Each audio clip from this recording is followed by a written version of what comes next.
Good evening. When it was opened in the run-up to the 2012 Games, the cable car across the Thames was described by then Mayor Boris Johnson as an incredible visitor attraction and a practical mode of transport. It's not really caught on with commuters, but visitor numbers are increasing. Last month saw the highest daily visitors since 2012. But now they're having to look for a new sponsor. So what next for the cable car? Our political correspondent Simon Harris has been finding out. The future of London's cable car is once again hanging in the air. For a decade it's been bankrolled by Emirates, but now the airline has decided to step aside. Today there were some empty or sparsely filled gondolas, but those riding seem to enjoy the experience. £4 on our Oyster card, it was great value. It was brilliant, the views were great, especially on a clear day like today. First time we've travelled, quite a nice experience, quite short. Transport for London says the cable car doesn't lose money, but it does rely on the sponsorship, to the tune of more than £3 million a year.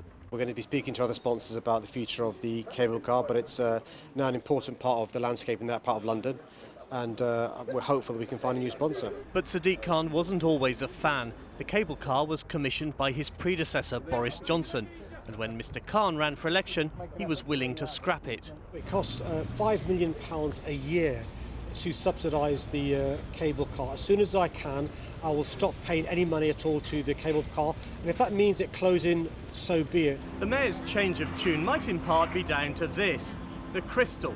In 2022, it'll be London's new City Hall, and the cable car is on its doorstep. Staff working at City Hall could find the cable car a convenient part of their daily commute, but doubts remain about whether it really is a serious part of London's transport network. The question to me is, should Transport for London be running this? Should it actually be sold off as a tourist attraction? And I think that's the sort of big questions that need to be answered as they seek a new sponsor and what the purpose of it really is. In recent weeks, staycations caused by the pandemic have given the cable car a boost. So too, apparently, has TikTok. There's going to be another thing on my list of TikTok made me do it. And yeah, we're going to go on the cable cars. But while it might be enjoying a new surge thanks to social media, the cable car has never lived up to its early promise of carrying 2,500 passengers an hour. Simon Harris, ITV News, the Royal Docks. Mayor Sadiq Khan has ordered an investigation into planning rules which stop Londoners putting solar panels on their roofs. City Hall says conservation areas enforced by the London boroughs are often a barrier. The effects of climate change have given a renewed emphasis to the need for homes in the capital to cut carbon emissions. Our political correspondent Simon Harris has more. In a city of 9.5 million people, ensuring everyone lives in a green home is a tall order. But on a building site in Walthamstow, the developers of one new housing project are doing their bit. What you can see here is a clay brick wall that's going to be used in the party walls of the houses. So the actual bricks themselves have just been pressed or just pressed clay. The clay was dug up for the foundations. Bricks from an old industrial building on the site are being recycled. Skips are banned because waste is reused. Solar panels on the roof and air source heat pumps instead of gas boilers will supply hot water and heating.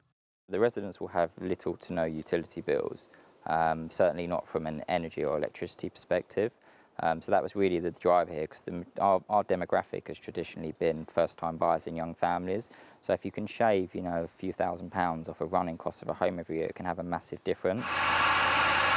Older homes will also need to be greened up.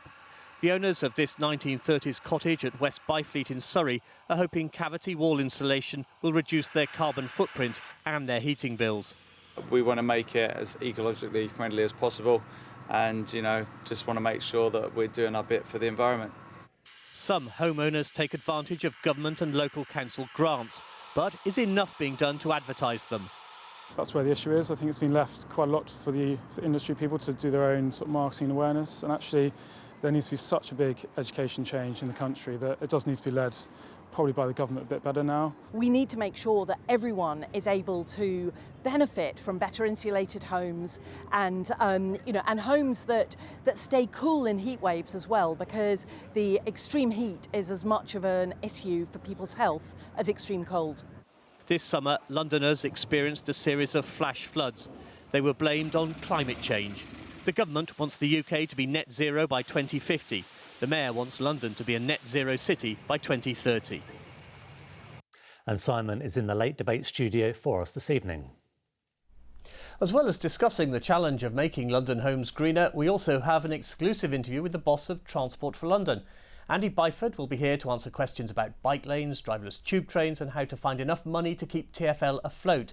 Is charging motorists to enter Greater London still on the cards? We'll also talk to 3 MPs about whether Dame Cressida Dick should be allowed to stay on as Met Police Commissioner. That's the Late Debate here on ITV after news at 10.